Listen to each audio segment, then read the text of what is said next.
I just think that when it comes to Trump, I think that America is a lot more safer from attacks from different, because those people, they don't play with him. And I also love his stance on the two-gender America.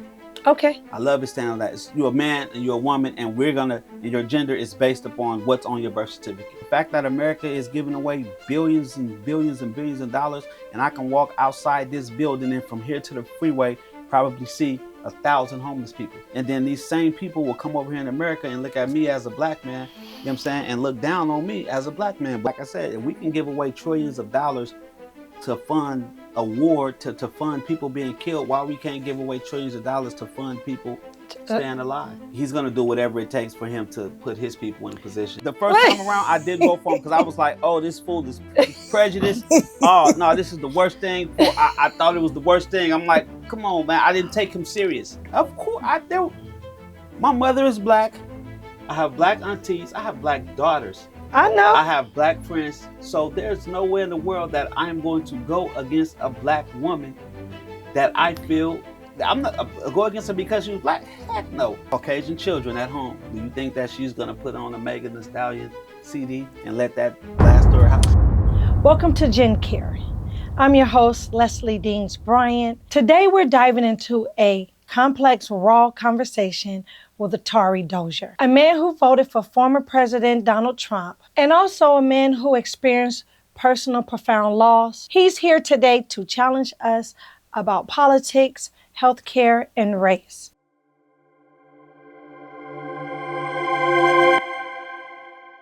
Welcome, Tarrie. One, thank you for coming to the Care Den. So this is a GenCare podcast, but we call it the Care Den because we care about every topic that we discuss.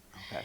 Now, the first thing every guest does is they open this gem box and they take something that's already written on, and they read it out loud. So is this my time? Yep. Let me move this so I don't. That's the one you take it? Okay. Andrea Collins. Okay, and what was her gem that she left for the next guest? She said, it all adds up. Stay connected and committed to your goal. Oh, I love that. Yeah.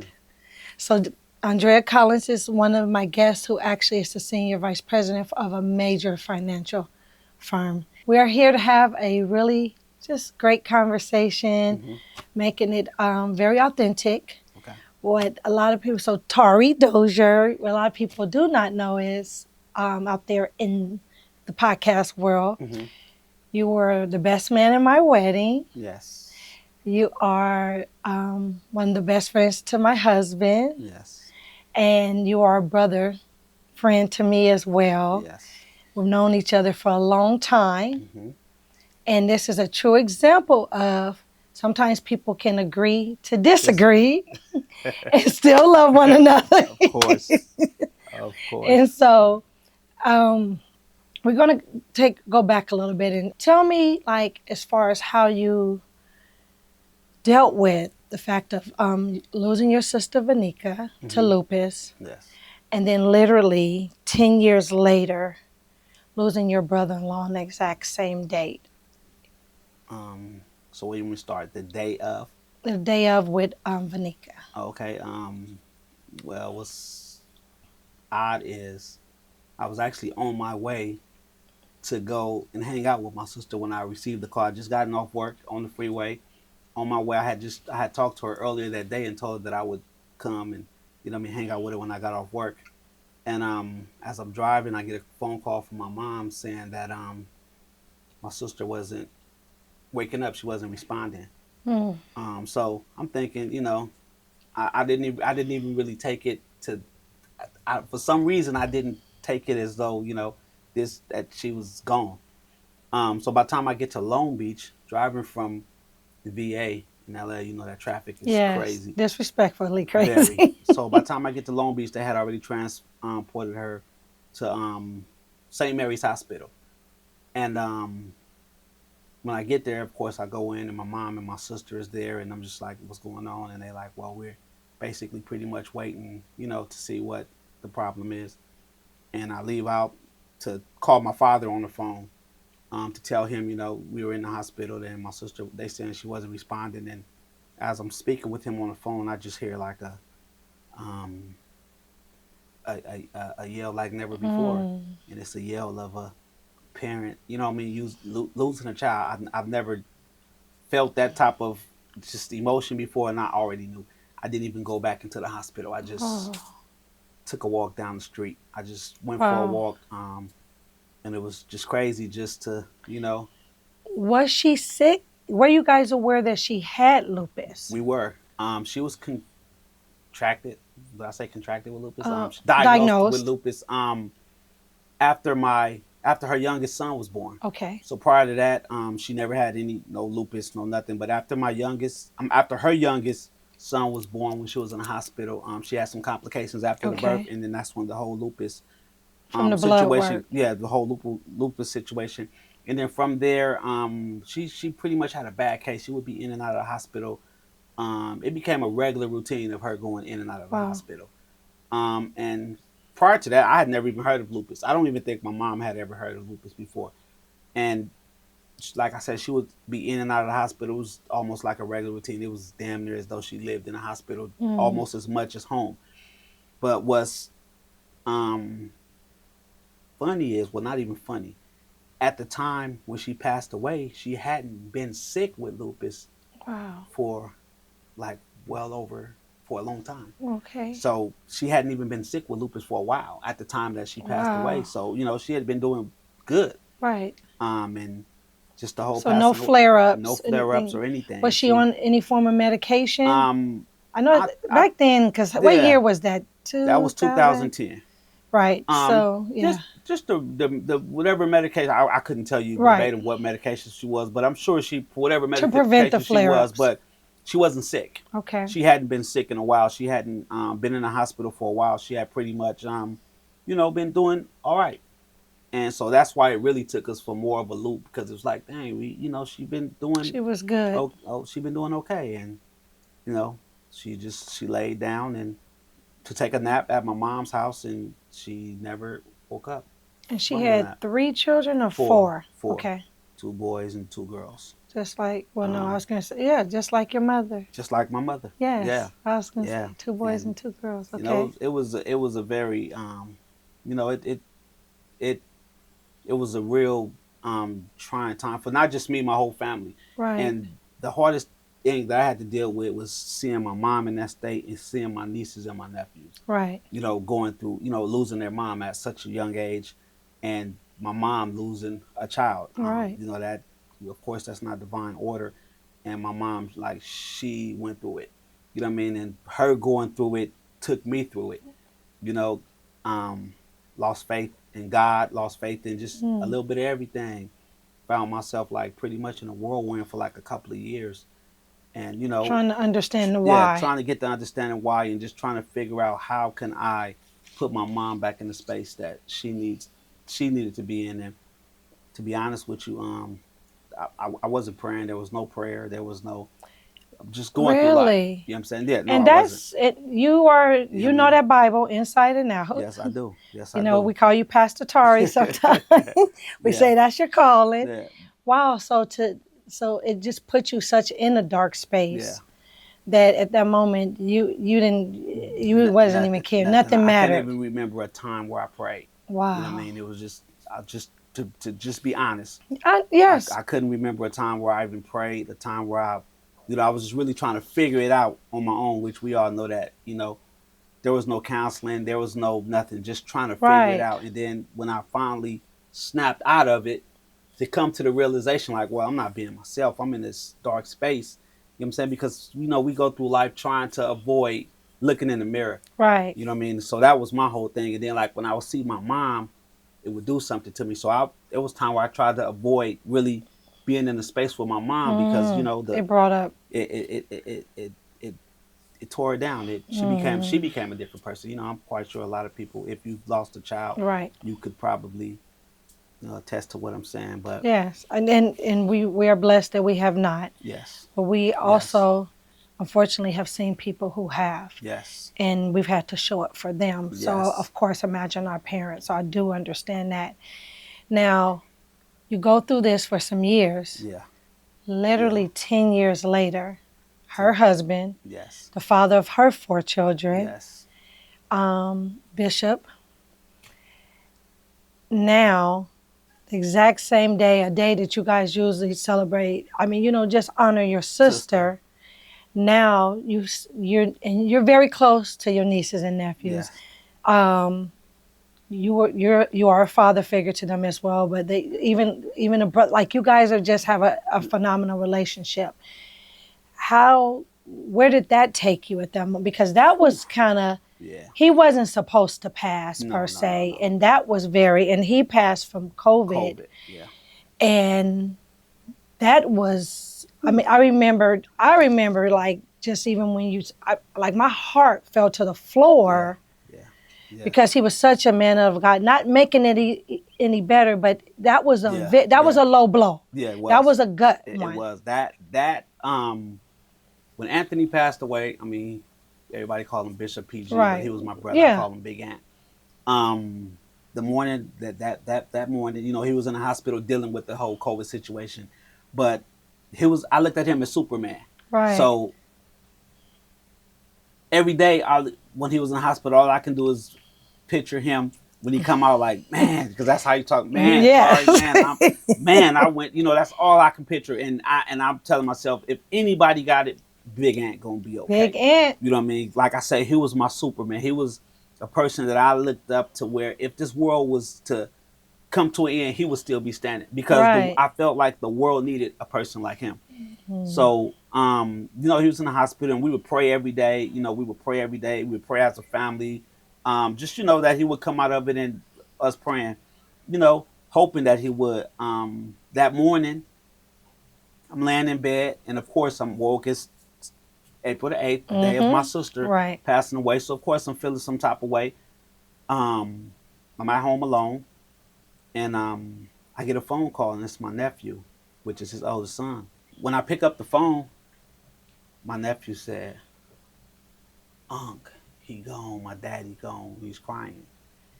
And I just dropped the phone, and it was just that same feeling that came up under me when my sister passed away. It was just like, it was crazy. And at the time, we were isolated because of COVID. They were saying, don't go around your family members. Don't go around, don't leave your house. Correct. But, because what year was that? 21, correct? No. 2020. 2020. That is correct, because my birthday was April 7th, and I think we did like a Zoom thing or something. Yeah. But we did kind of meet up. Yeah. I do remember that because I was supposed to have a big party. Yeah. So the day before, I think we did a dinner or something at the house. Yeah. Because I remember the next day, I think I had said something to you earlier that day, and you had mentioned about Big Ant having COVID. You're like, oh, but we praying. Yeah. And I know I prayed for him, but I remember like saying, oh, sending prayers to you because of Anika. Yeah. Not even knowing a few hours later, exactly, it was getting ready to change. Exactly. Yeah. And I just fell to the floor like, this can't be.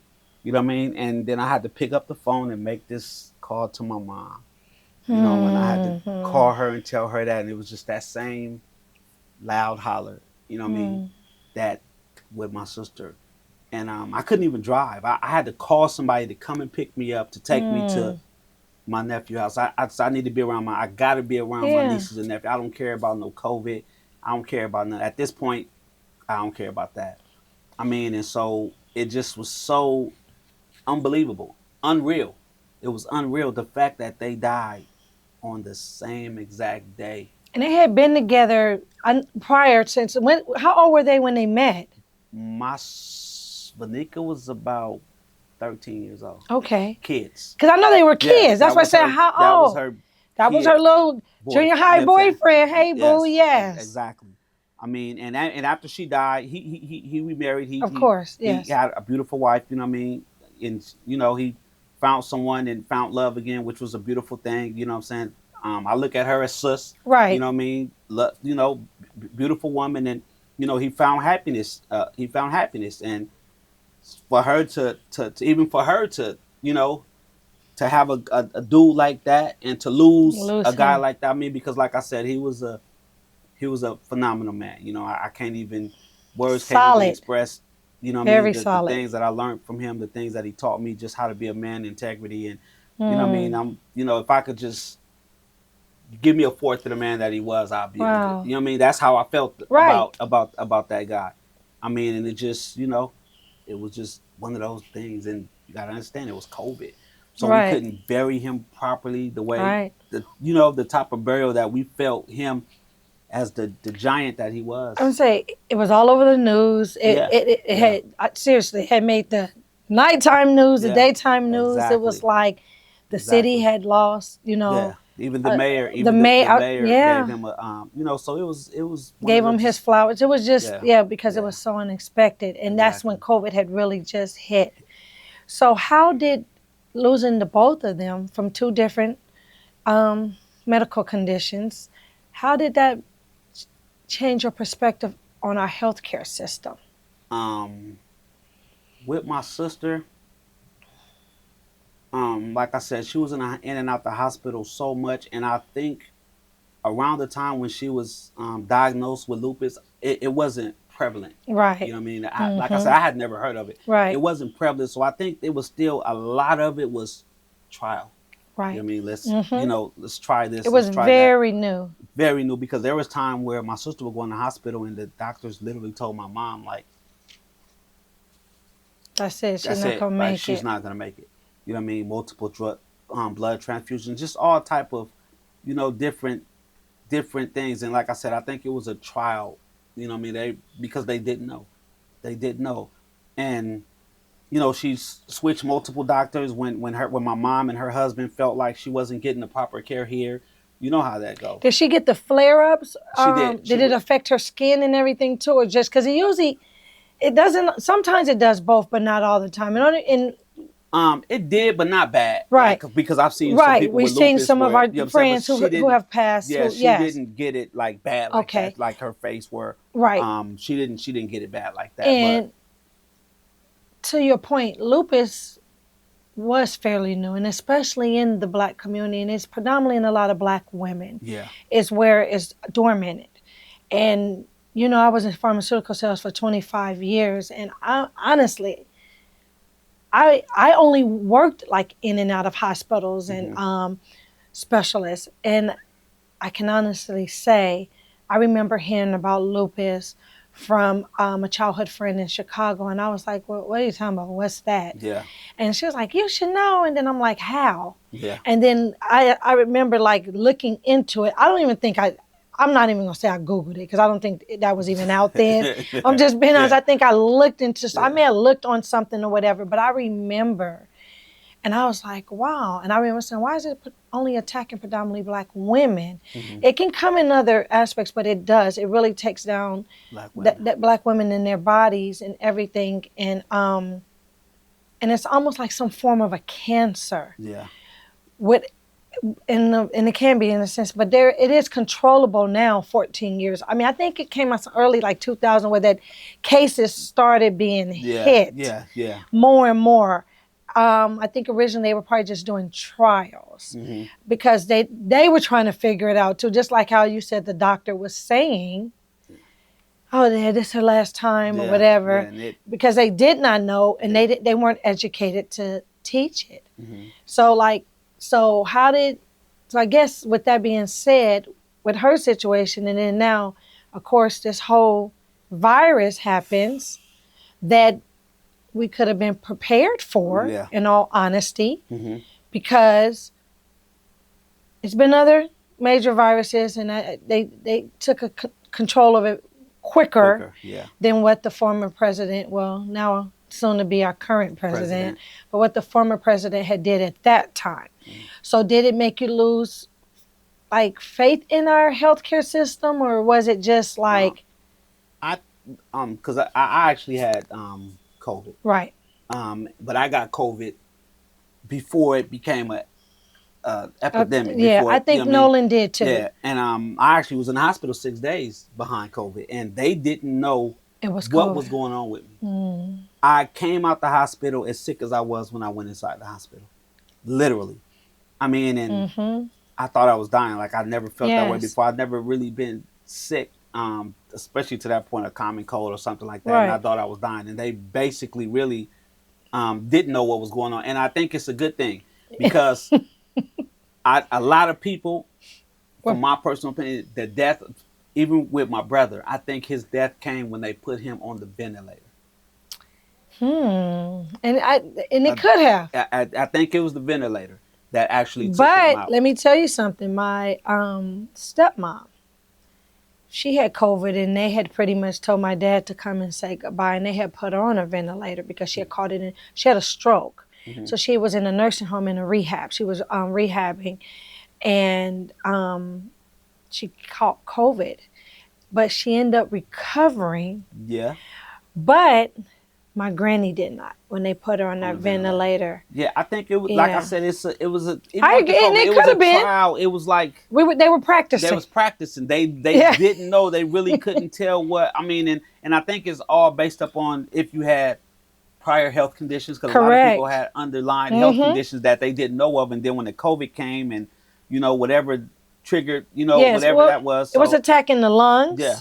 your heart. Hmm. So if you had like congestive heart Heart failure or failure, if you anything. had diabetes, Yes. lung, pulmonary issues, Yes. asthma, Yes. those were the people who were really, Yes. really at Yes. risk, honestly. And but I do agree with you because Nolan had he was playing basketball senior. I don't think it was senior. It's like sophomore, junior year, whatever. He was sick as a dog. I took him to urgent care, and I said, "No, you haven't been this sick." And he has what is it called? Pulmonary. He doesn't have asthma, bronchitis. He had caught bronchitis real bad as a kid. So I said, "You must have bronchitis." Took him. That was that end of November, right after Thanksgiving, first week of December. But he had went to Camp High Hill and it was snowing. Yeah. So I thought that's what had occurred. And I was like, "You are sick." Literally for 2 weeks, but he was younger. Yeah. So he was more resilient and his body could fight back. But later, after COVID hit, I said, "You had COVID." Yeah, that's when I realized. I was like, I Yes. had COVID because I was really sick with that for maybe like 2 weeks. Nolan was sick. Yeah, I mean, it lingered. Yeah. Anybody who had COVID in 2020 or even like 2019, they were sick for 2 weeks. That's what I'm saying. I was sick and a for lot of 2 people weeks. say, "Oh, I can't shake this cold," but it wasn't a wasn't cold. cold. It We was just not. did not know. No. Yeah, it was. I'm talking about it affected my heart, everything. It was crazy. I literally thought I was gonna die. Literally, I was at home, and I passed out. And then being at home, living alone, You're like, right. I came to, and I was in the bathroom on the floor, laid out. I remember you saying I that. didn't even know how long I had been laid out on the floor. I'm just Wow. like, wow, what's going on? And it scared me. Right. It scared me, and I couldn't even get up to get to my phone to call somebody to take me to the hospital. And then when I was able to, it was just like, I'm upstairs in my room. I called my cousin. So him living down the street Probably from like me, his wife came. Neighbor cousin. Yeah. His wife came to take me, but I couldn't even get downstairs to open the door for her. Wow. You know what I'm saying? It was crazy. Because it takes the life. I mean, Nolan was lifeless. Yeah, I was. So, yeah, and I do. Was. And I was concerned because he's only this big. He was already tall and thin, but he was. Yeah. So, now that Trump has won. Uh-oh. You good old Trump supporter or voter, I should say, as a black man supporting Trump, what drives your political perspective to that? And be careful when you're talking over here. Okay, I will be very because careful. I'm just kidding. This is an open forum. See, this is the thing. This is a very open forum, and you can. There's no. Oh, I'm going to express myself. Yeah, because there's no right or wrong. There's no political views. We can agree to disagree. Yeah. I would love to know. When it comes to Trump, I don't support him as a person. He does say some things that are very awkward. I mean, he's not presidential at all.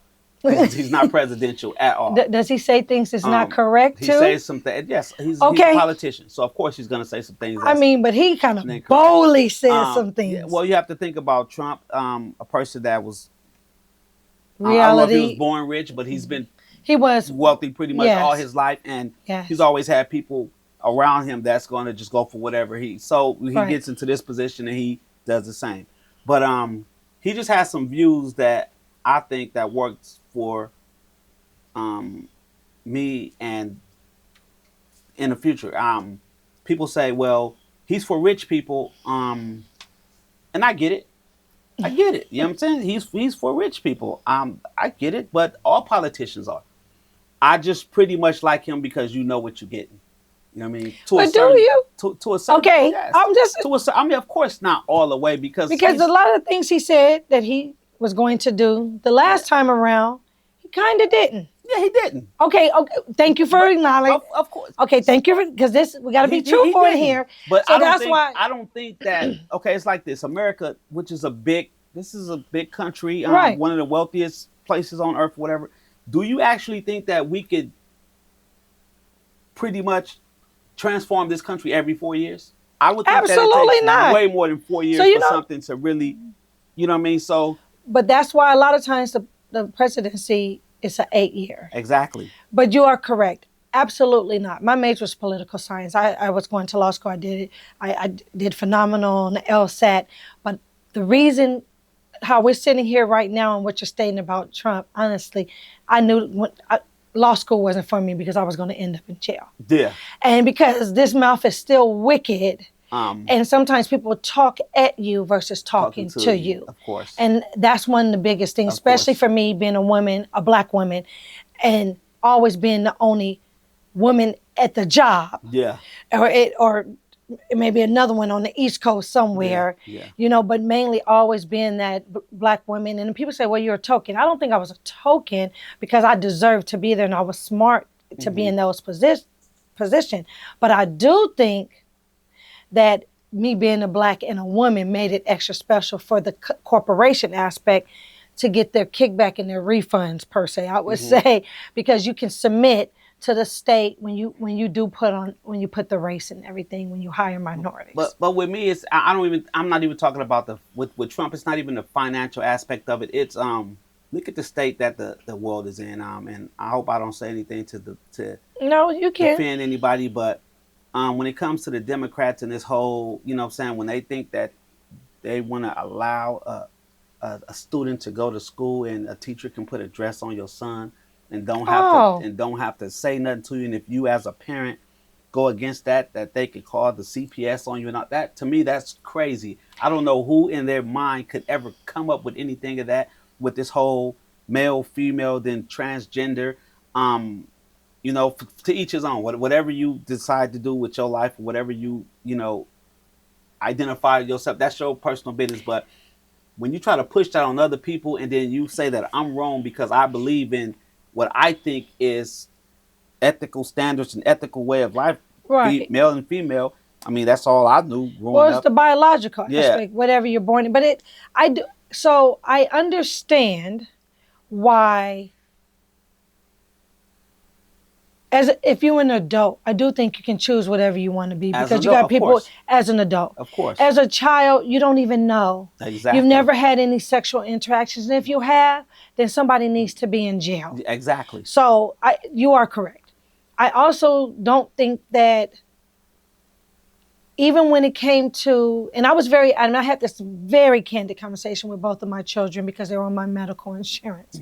When it starts saying, you can't go into the doctor's offices starting at 13, they don't pay any bills. Yeah. And I need to go in here because guess what? They're going to need to use my insurance to help whatever's going on with them. And that's crazy. And so I had my own personal conversations with my children. I was very candid. And I said, well, if you choose not, if you sign this paper, I gave them that option because by law I had to, and the doctors had already shared that with them.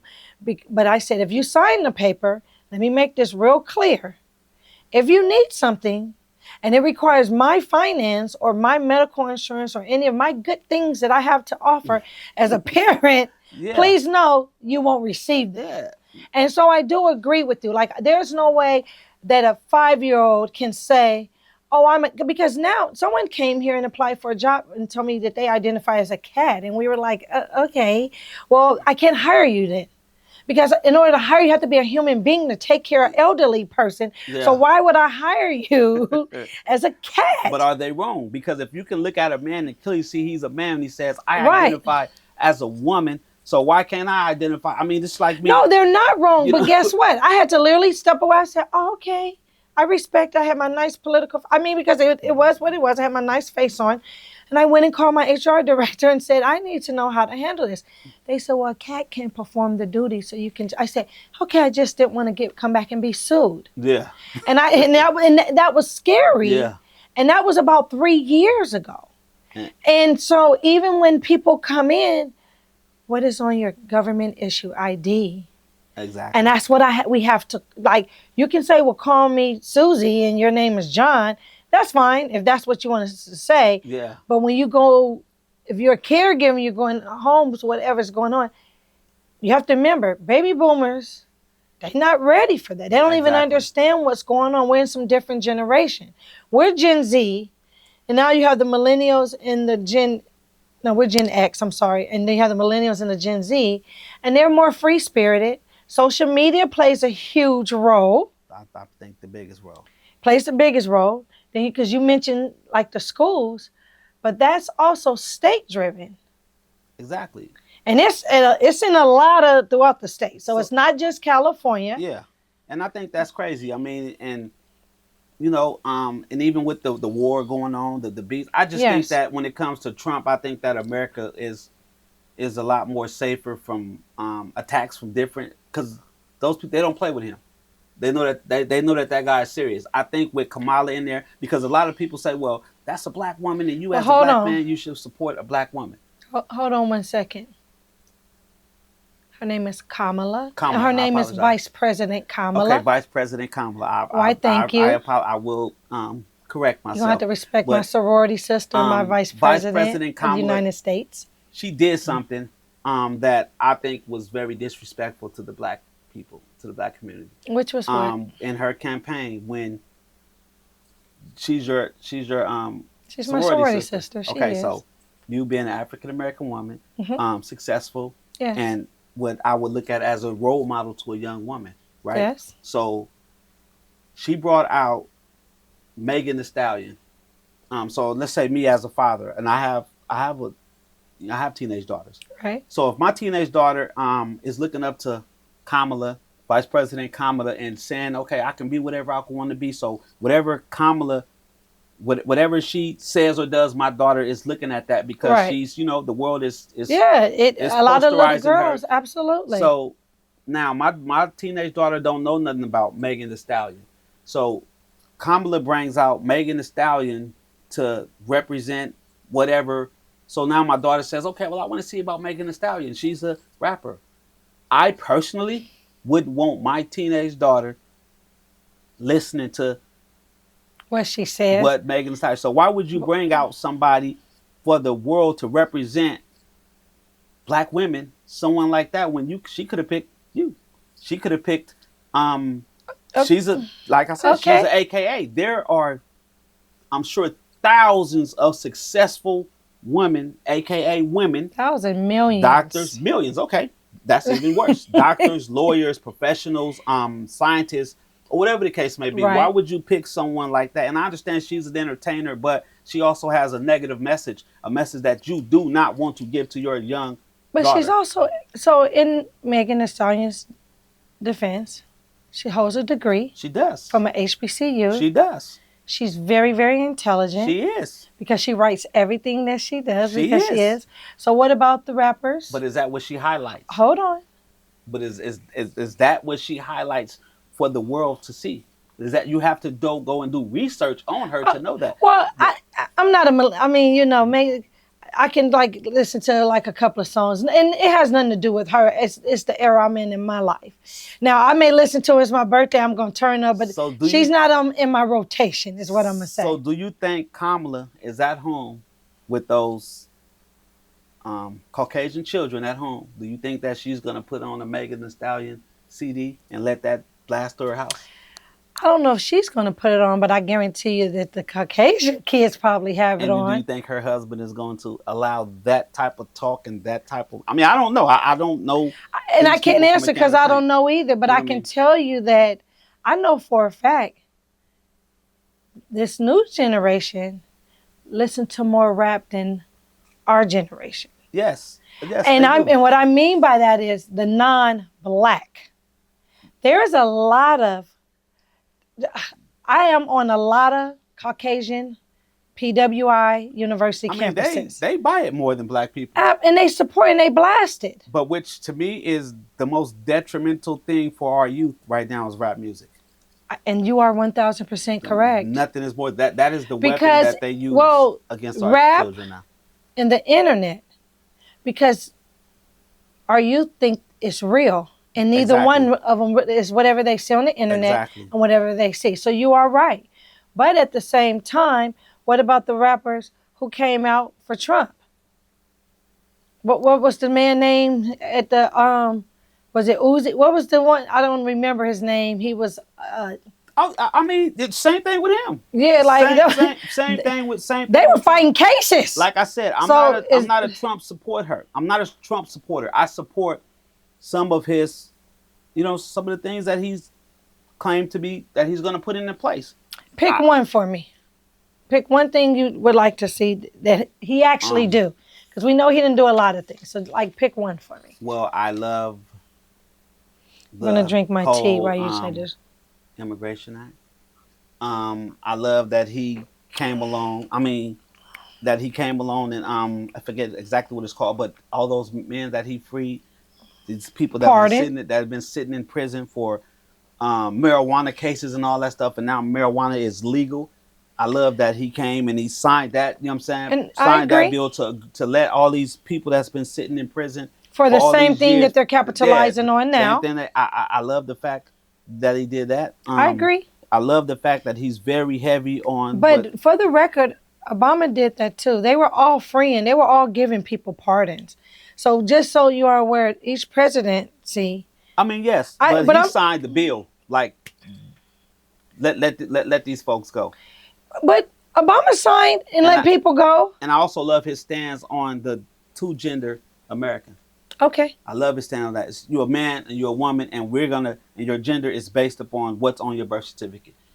If you wasn't born a woman, we're not calling you no her, no she, no they, or whatever it is that they want. And like I said, I don't have a problem with if you grown and you decide to do whatever you decide you're grown. But right, as an adult, but for the children. I agree. Those type of conversations shouldn't even come up when it comes in a to classroom. A kid. Like, why the hell are you?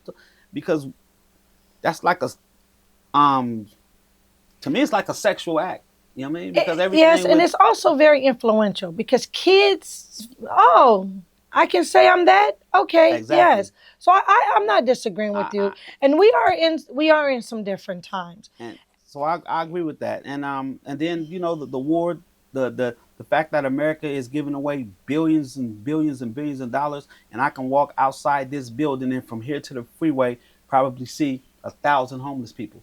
But you're giving away billions of dollars to fund a war, something that don't affect us. So my tax dollars got to go to fund these people war, and then these same people will come over here in America and look at me as a black man, you know what I'm saying, and look down on me as a black man. But yet I have to give away and with no say so about it.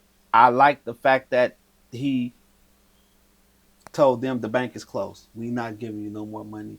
You're not, you know what I mean? I just like that about him. So my money is Republican. Exactly. And my heart is Democratic. And I'm a black woman, and I do, have 500 and some employees. I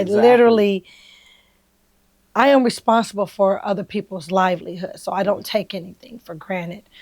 The Immigration Act, I do understand, but I also feel like when it comes to him, it's a contradiction. And the reason why I feel it's a contradiction is because these same immigrants have built your buildings, have worked at, right here up the street in Palos Verdes, at the Trump golf course place there.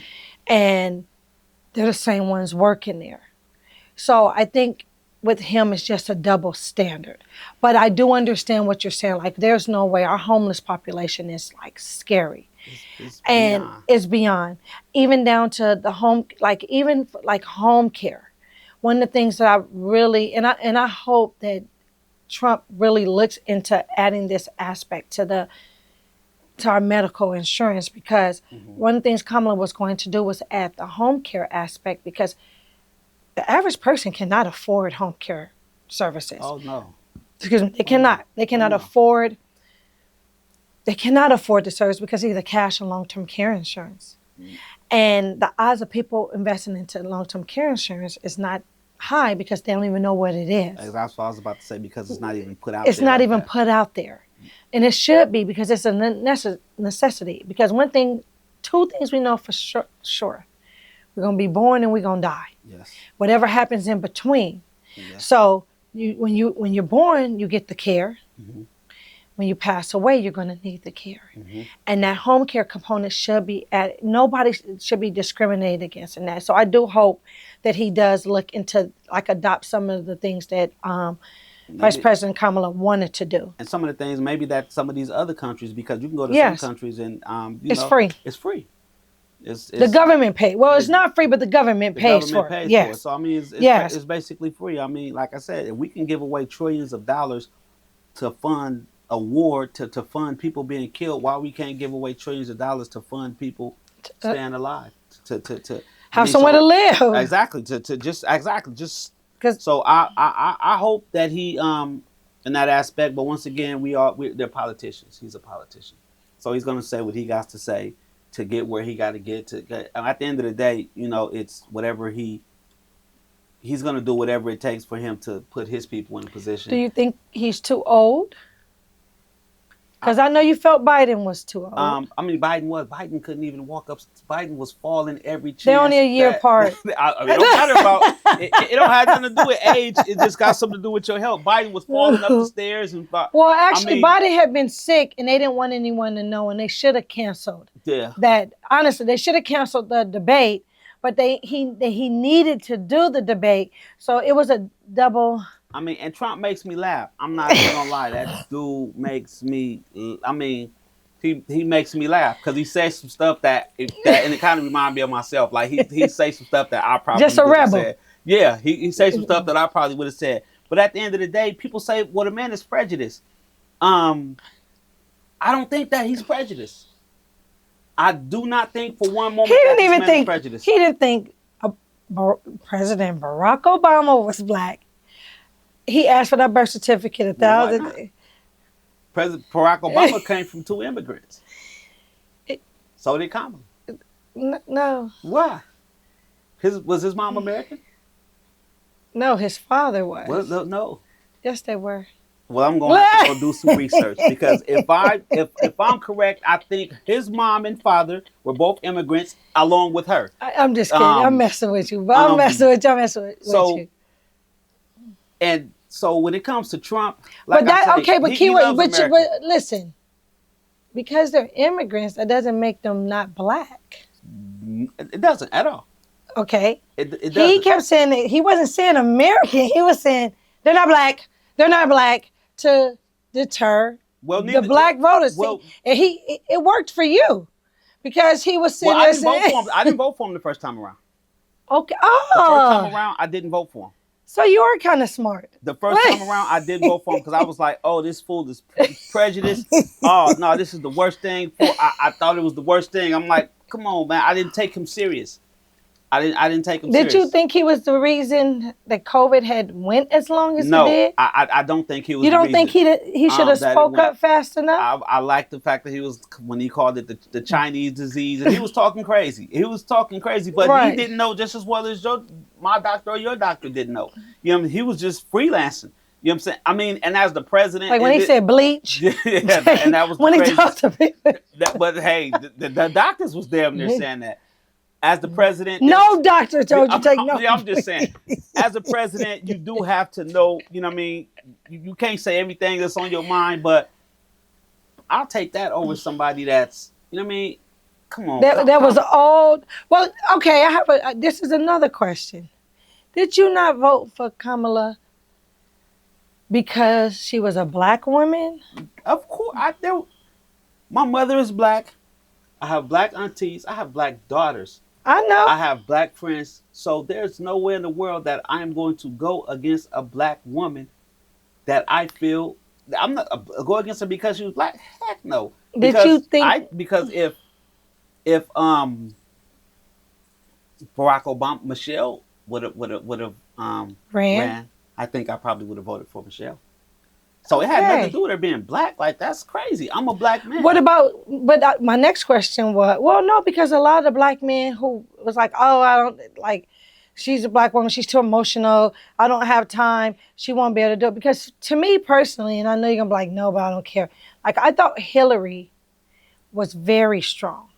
And even when a lot of people didn't, people had really looked, and I didn't look at Hillary as far as because she was a woman. It's because I'm very heavy into politics. Yeah, I thought she was too. I thought she was strong.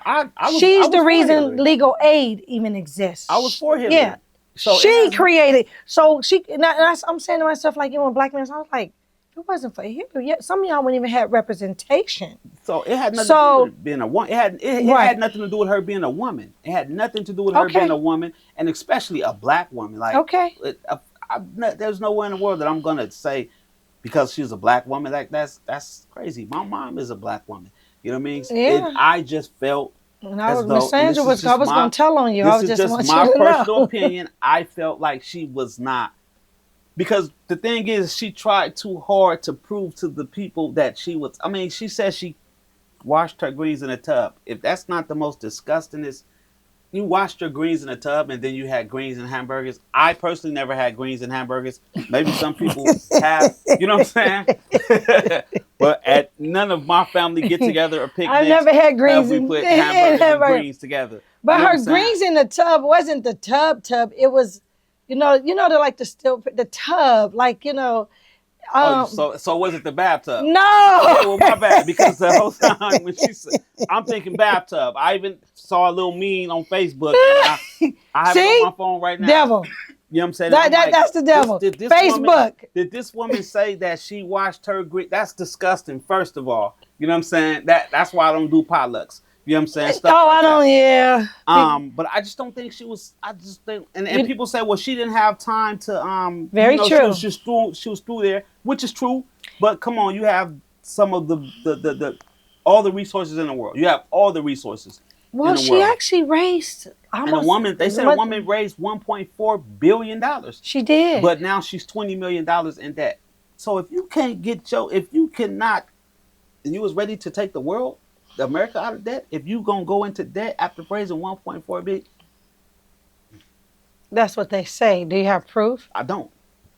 I do not. But everything that we go off is based upon what we. I have no proof. I have nothing against that woman personally because I've never even invested enough time to look up her to that point. Just like I haven't Trump to that point. I see what you see on TV in the debate. Exactly. Please, I hope you ain't make your decision off the debate. No. Okay. I've seen the debates just upon, and I'd be like, man, why that man say that? But then I see why that lady say that. You know what I mean? So the couple of things that policies, because I'm not so heavy invested in politics to where but I just feel like America is a safer place with him. Okay. You know what I'm saying? And then people be like, well, the white supremacists, they feel more, they walk with their chest out because he's in there. Well, when Obama was there, I think it was a little worse. Because now the second term, not the first term. Now they have to prove to the black man, like, we don't care who in there. Yeah. You know what I'm saying? You know, you're going to stay in your, you know what I mean? So, and I think the reason, and they said, well, he doesn't address the racial, but the reason why, and this is just my personal opinion, why I think he don't do it is because if the racist people think that he's racist, so be it. That's a vote. Right. Everything is about a vote. They're still voting for him regardless. Everything is about a vote. I know that man gave a lot of money to Jesse Jackson when Jesse Jackson ran for president. Jesse Jackson's campaign. They say the man went to court with Michael Jackson. You know what I'm saying? Every time they say the man went what's the? You're referring to Trump. Trump. He did until I mean. What's the Jennifer Hudson? Is that the one with her? family got murdered? Yes. Was it Jennifer Hudson? Yes. He let her stay in his Her place for son. 2 years, rent free, Yes. and all that type of stuff. Nelson Mandela, when that man got out, he, did. So that man got Harry O out of prison. You know what I mean? So, when the boy 21 Savage was arrested over there, the people had him. That man personally went over there and got that. So I don't see a person that's prejudiced that don't like black people. But a person who got that was somebody black went to him for them. It don't matter. He still, Yeah, you know what I'm saying? he did. If I'm prejudiced, but, yes, I'm not even gonna pay this no attention. You know what I'm saying? I'm not gonna. If I don't like black people. I just think he says racist things that creates a lot of racism in 2020. Anything is what I'm getting ready to say. Okay, we should be past that. We should be. But so can I shake the people up a little bit? You sure can. I'm a black man. I have 3 black sons. So now, when my sons walk out the door, I am more fearful of them being murdered by a gang member, another black man, than I am more fearful than them being murdered by a white man. And that's the truth. With all the funerals that I've been to throughout my life, I've been to 2 funerals of somebody that was murdered by somebody other than a black man. All the friends and people that I know that's been murdered, black men, it's been black men. So you ask yourself, who has been more detrimental? And people want to blame it, say the white man, the white man, the white man, the white man. Well, the white man didn't put no gun in this man's hand and tell this man to go murder this other man. Right. The white man, me as a man, if I see, and we keeping it real. Right. If I see a group of black men over there, I'm going to be more compelled to watch them as opposed to me seeing a group of white men over there. I think I probably stand more of a chance walking over here through these white men than I have walking through these black men. So that's the truth. Who's more detrimental to... And we're the only race that's like that. Exactly. Who's more detrimental to the black man than the black man? And if we don't stop pointing the finger and saying the white man, the white man, the white man, and look within our own, because I had a lot of people get mad, you support Trump and he don't like black man and he don't like black man. Well, you got a cousin in jail for murder that killed another black man, so what are you talking about? And you say free him all day long. You know what I mean? So if we gonna say what's prejudice and what we need to do, let's start at home. Because if we keep on overlooking what's going on at home and keep looking out here, then on this day today, where's the accountability? Where's the accountability? I'm with you. I say that all the time. We're the only race that don't stick together, which is scary because we're the smartest. We hold some of the most powerful degrees and accolades. Exactly. And the most educated race. So how do we expect them to look at us? We don't want to work noble together. People? How do we expect them to put us on this pedestal when the moment one of our people get into a point of progress, it's one of our people that's going to tear our people down? And I'm quite sure you've experienced it. We've all experienced it. We experienced it in our circle. Period. We experienced it with our childhood friends. I mean, when I say we, because we have the same, we do. People aren't happy for you. They don't cheer you on. Exactly. They see something and they go start a whole conversation. None of it's true, but to make you just look bad because they feel bad. Exactly. So yes. So what? Definitely. At what point do we? You know what I mean? And I'm not gonna say I'm perfect. You know what I'm saying? I know I didn't throughout my life probably did some BS, but just as a man, as a father, and soon to be a grandfather, right? I look at things from a whole different perspective, and I've been looking at it from a long time from a whole different perspective. And it's like my people is the most detrimental to my people. So then it puts me in a zone to where I'm like, okay, it's not about my people at this point. It's about me and my own personal. Right. You know what I mean? Because if I try to deal with my people as a whole, it's going to be one of my people that's going to put me in a bad situation. And that's scary because then it takes away from the community aspect of it. Exactly. Oh, wow. And that's why people are like, Trump is president, Trump is president. Come on, man, we can't. They're politicians. We know they're going to say what they got to say to get where they got to get. And that's just it's a job. You know what I mean? I wasn't sad when Vice President Kamala lost. I think I was disappointed because to me it gave me a sense of the world just wasn't ready for not just a black woman or a transit woman per se, transplanted, I mean, here. But I think for me it was more of not only a black woman, I mean, not only black, but a woman. I just felt like the country wasn't ready for a woman again. But I'm going to say why I felt that way because men, y'all black men depend on us women for almost every single thing. And what I mean by that is you come from us. Mm-hmm. We raise you. A lot of black men are raised by single black women a lot of times. Mm-hmm. And then the black men get themselves together immediately. And then we go back and then we sit here. And so when I look at those things, I think for me, I felt like the disappointment came from we're good enough to be used for our talents when it's convenient, but not when it's time to run a country. But we have run so many households and businesses and different things, and that was just my perspective of it. But I wasn't like, oh my God, like a lot of people were I wasn't that. It just said we're just not there yet. I personally think that when it comes to her, I think that she should take this next 4 years, if being a president is a goal of hers, and self-reflect and study a little more politically. You know what I'm saying? Beyond the scope of, because if I'm not mistaken, she was a prosecutor in Oakland before, a senator. San Francisco, Attorney General, a senator for California. Yeah. So, and get a little and more. Second black woman since which is phenomenal. Yeah, you know what I'm saying? Which is a phenomenal. Yes. You know what I'm saying? And just, I just don't like her, how she, I mean, to me, she tried too hard to play the black card to prove to the people that she was black because of the people that were questioning her. Yeah. You know what I'm saying? And she focused too much on that. Instead of you just don't even focus. People gonna say this gonna be nice. No matter what you do, somebody gonna have something to say.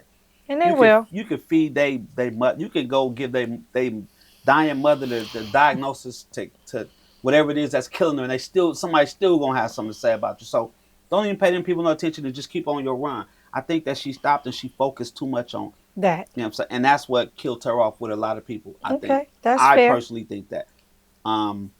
So take these next 4 years, reflect, and come back and go back at it. Okay. So last question: what conversations are you hoping to have from sharing your story? As far as it's like, did you lose faith? Lupus treatments, different things. I mean, I know it's 14 years later, so of course, medicine has improved. Mm-hmm. Diagnoses are more easier than back then. I don't know if there's some type of like is there some type, I don't know if it's some type of technology where you can detect early stages of lupus, because if I'm not mistaken, it doesn't come to women like usually older through childbirth, something of that nature. There's a connection to it, but you usually don't find out until you are an adult anyways. So it's almost like dormanting probably in your body. But so is there a way that you can find out if I don't believe so, and that's a very good question, but I do not think so. Is it hereditary? Is it something that, is there a certain gene that's carried? There is a form of a gene. There is some type of gene. And so, like I said, when my sister was going through that, of course I was a lot younger and not even, you know what I'm saying, so much focused on the research of it. You know what I'm saying? Just seeing my sister going through that, seeing my mom going through it, seeing my sister kids going through it. Because imagine being a kid and your mom is in the hospital more than she's at home every other day. It became like routine. Mm-hmm. So like, Vanika's in the hospital. And it wasn't like a big thing. Mm-hmm. You know what I'm saying? Because we used to... She come home. Being in the hospital. And of course it affected her kids and her husband more than me as her brother. Yes. You know what I mean? Because they in the household with her. You know what I mean? And they were young. My sister was young when she was in her 20s. I mean, she died at 37. So she was in her 20s when she got, when lupus came into her life. So and her husband was young. They were both in their 20s. So as a young man, having to deal with your wife in and out the hospital, you got 4 kids at home, so you're trying to work, you're trying to, you know what I mean? You're trying to keep a roof over your head, and your Right. wife is in and out the hospital. You got 4 kids, so she couldn't even be, she couldn't take care of home the way that, my sister was a A wife, phenomenal yes. mother, phenomenal wife. You know what I'm saying? 100%. Like most of these women that I see, they couldn't even touch the surface of the mother that she was to Right. her kids. You know what I'm saying? But when you're in a hospital, You at 75% somebody of the else's time, mercy. you know what I'm saying? So that affected her, that affected her household, affected her kids, it affected everything. So my thing is when it comes to healthcare, um, I just think that the people that's in charge of healthcare, they I don't think they look at every aspect of it, especially when you're dealing with somebody with a chronic illness. You know what I'm saying? Because everything is about money. And you would want everyone to have the same care as somebody who has the top notch versus the law. Exactly. And me, I worked in The financial V management at the in VA VA. Mm-hmm. for, you know what I mean, when it comes to insurance Yes. and all that. So I know exactly how that goes. Almost 20 years You know you what I'm were there, saying? so I know yes. exactly how it goes, the whole financial aspect of medical. You know what I mean? Working in the VA, I know Mm-hmm. exactly how it goes, and it's terrible Right. to me. It's terrible to me. And I Because was it's dealing with, selective. it's very selective. You know what I'm saying? And I was dealing with veterans who a lot of them had that insurance being in the military, but And fought for our country. even with that, you know what I'm saying? It's terrible. It's that's not a forefront for American people, and it should be, Mm. but it's So not a you're forefront. hoping Trump That will truly improve the healthcare industry, most medical definitely. insurance. Okay. And I can be honest with you, I never even looked at who he has in place or what his views on that is. But Okay. the fact that we So having this now we have, conversation now, I will go, and yes. that is But something that he's I just would look into. appointed Dr. Oz. I seen that. Yes. I did see that. Yes. So we'll see where I that seen that goes. last I'm night. just being I honest. did see that. So we're going to make this real quick because we're at the end. Healing song. If there's one song you like to play, For healing. yes. Is it a gospel song? Is it a ratchet song? Is it a R&B song? My healing song. This might sound crazy, No, it won't. but It's your song. no, it's not a gospel song, Okay. nor is it an R&B song. It's just a part of me. As crazy as this may sound, you know what I'm saying? To some people, You'll be surprised um, what happens in the as in the Caribbean. as crazy as this may sound, it's by AZ, rapper called AZ. It's called Sugar Hill. Okay. Everybody didn't heard of it, but Okay. that's like that's my That's your go-to song. go-to. Okay, You know what like I'm saying? you in the mood, you're gonna play That it. is my Okay. go-to song. Whenever I'm feeling away, that is my go-to song. And what is the most misunderstood aspect of your political views? That You are what? what I've been told, that because I voted for Trump, hmm that I have a vendetta against black women. Okay, so that is it true or false? That's 100% false. That's crazy. Okay. Like that sounds. I know it's absolutely, false, you know but what I'm you saying? know, That's absolutely crazy. Like I love black women. I think that they are the most precious thing that God put on this earth. You know what I mean? So that's 100% false. But I'm not okay. just gonna vote for somebody because they're black. You still have to have those certain. When we talking about Yeah. political, you know what I'm saying? So that has nothing to do with my personal, because my personal feelings is not based upon Your political my views. political views. You know what I'm saying? Okay. That's crazy. So we are at the end of this. I want to thank you so much for coming Appreciate and you. sharing not just your political views, the truths, the untruths of what people are thinking. Now it is time for you to open up this gem box again, take a piece of paper, and now you write a gem to leave for the next guest. You put your name, first and last name on one side, and then it can be a quote. So I bend it like this, right? Yes. So it can be a quote. It can be words of wisdom, affirmation, but put your name first. And then you just, once you put it in, fold it up and put it back in there. And then a next guest will share. And they'll read it on camera just like you read theirs. Fold it up. Lift it up. Put the pen back in there as well as yours. I look for it. And you look for it. So thank you. And we have something for you as being the guest. Oh, thank you for having me. And you are the first male guest in the Care Den. Okay. Okay. So that's your Appreciate your this. swag bag. Okay. Here we go. Yeah. So that's for wellness. That's for your zen. I appreciate So it. I want to thank you. Give me a hug. I love you, sis. I love you, bro. Thank you for so having me. much. I appreciate I know you was like, why you want me on here? Hey. But this was important because a lot of people assume a lot, and sometimes all it takes is a conversation. That's it. And I know you're in real life, so you Conversation know. rules the nation. Cheers. Cheers. 2 times. Tarrie, thank you for challenging our assumptions and your unfiltered truth. To our GenCare family, listening doesn't mean agreeing.